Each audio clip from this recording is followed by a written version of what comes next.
আমি যেটা বলতে চাই যে ভর্তুকিটা আসলে কার টাকায় দেয়? ভর্তুকিটা তো জনগণের ট্যাক্সের টাকা। ভর্তুকির টাকা মানে কিন্তু অন্য কোনো জায়গা থেকে না। আমরা আজকে আবার আরেকটা হিসাব দেখলাম, আমাদের মাথাপিছু আয় আবার বেড়ে গেছে, বেড়ে গিয়ে এখন $2554 হয়েছে। সেই হিসাবে এখন একটা 5 সদস্যের পরিবারের মান্থলি ইনকাম প্রায় 90,000 টাকার মতো দাঁড়ায়। তার মানে আমরা মাথাপিছু আয় যেটা মাথায় আছে পকেটে দেখছি না, কিন্তু তেলের দাম কিন্তু বাড়ার সাথে সাথে আমাদের পকেটে হাত পড়ে যাবে। এটা সরকারের একটা জিনিস খেয়াল করার মতো, যে কিছু কিছু ক্ষেত্র আছে যেখানে আমি টাকাটা সাশ্রয় করতে পারি, আর কিছু কিছু ক্ষেত্র আছে যেখানে আমি টাকাটা ব্যয় করতে পারি। তো আমি ব্যয়ের খাত কোনগুলো হবে? জনসাধারণের জন্য ব্যয়ের খাত যদি স্বাস্থ্য খাত হয়, শিক্ষা খাত হয়, বিদ্যুৎ খাত হয়, কিংবা আমাদের জনজীবনের সঙ্গে যুক্ত যেগুলো। আর আমরা রেয়াত দেওয়ার ক্ষেত্রে বড় ব্যবসায়ী তাদেরকে যতখানি রেয়াত দিতে আগ্রহী, ঠিক সাধারণ মানুষের উপর ব্যয়ের বোঝা বাড়াতে ততখানি কিংবা তার চেয়েও বেশি মাত্রায় আগ্রহী। এ কারণে দেখা যায় যে সাধারণ মানুষের সঙ্গে যে জিনিসগুলো যুক্ত, যে বিষয়গুলো যুক্ত, সেটা খাদ্যপণ্য হোক, গোটা বিশ্ববাজারে খাদ্যপণ্যের দাম কমছে। আমাদের ভারত, পাকিস্তান এবং থাইল্যান্ড 3 দেশের দেখা গেল হিসেব করে চালের দাম গত কয়েক মাসে 15% কমেছে। কিন্তু আমরাও একটা চাল উৎপাদনকারী দেশ এবং চালের একটা বড় ভোক্তা, আমাদের কিন্তু চালের দাম 25% বেড়ে গেছে। ফলে কোনো কোনো ক্ষেত্রে যারা তেলের দাম বাড়িয়েছে, সেই ক্ষেত্রে তাদের দুর্ভোগ হচ্ছে। আমরা তো জানি আমরা একটা মানে দরিদ্র দেশ। তার চেয়েও বড় কথা, করোনার ধাক্কাটা আমাদের সাধারণ মধ্যবিত্ত এবং শ্রমজীবী মানুষের উপর কীরকম পড়েছে। দরিদ্র মানুষের সংখ্যা বেড়েছে, মধ্যবিত্তদের সঞ্চয়ে টান পড়েছে।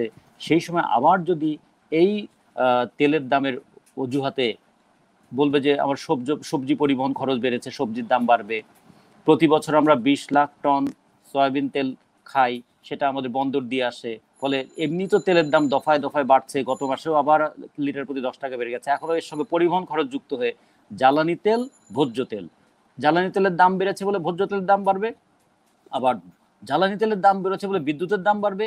ফলে এই যে মাল্টি ডাইমেনশনাল ইফেক্ট হয় যে জিনিসটার, কিংবা আমাদের আমন ধান কাটার মৌসুম শুরু হয়েছে, এখন এর পরে হবে কি বোরো ধান উৎপাদনের জন্য, বোরো ধানে সবচেয়ে বেশি পানি লাগে আমাদের, এই সেই পানিটা দিতে হবে আমাদের ভূগর্ভস্থ পানি তুলে।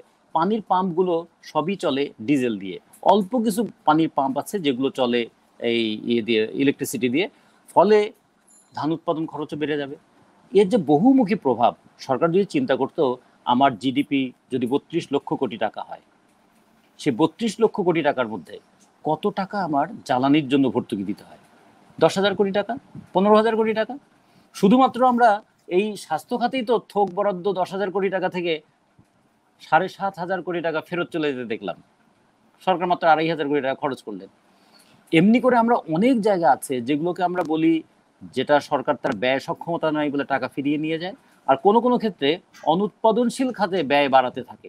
তাহলে অনুৎপাদনশীল খাতে ব্যয়টা কমিয়ে, যেটা উৎপাদনের প্রধান খাত, জ্বালানি, জ্বালানির উপরেই তো এখন বাংলাদেশ শুধু না গোটা বিশ্ব চলছে। এই মুহূর্তে আমরা একটা জ্বালানি বিষয়ক কিংবা জলবায়ু বিষয়ক যে সম্মেলন দেখলাম, জলবায়ু বিষয়ক সম্মেলনের সঙ্গে তো জ্বালানি বিষয়ক উত্তেজনাটা যুক্ত হয়ে আছে। এই জ্বালানির জন্য আমরা কি কয়লা ব্যবহার করব, না ফসিল ফুয়েল হিসেবে তেল ব্যবহার করব, নাকি গ্যাস ব্যবহার করব, নাকি আমরা রিনিউয়েবল এনার্জি ব্যবহার করব, তার উপর আমার পরিবেশের উপর কি প্রভাব পড়বে, সবকিছু মিলেই তো আমাদের বিষয়। ফলে যদি ডিজেলের দাম বাড়ানোর চেষ্টা করে, তাহলে দেখা যাবে আবার সস্তা ফুয়েল হিসেবে কিন্তু কয়লার ব্যবহারটাও বেড়ে যেতে পারে, সেটা আবার পরিবেশের উপরও একটা বড় প্রভাব পড়বে।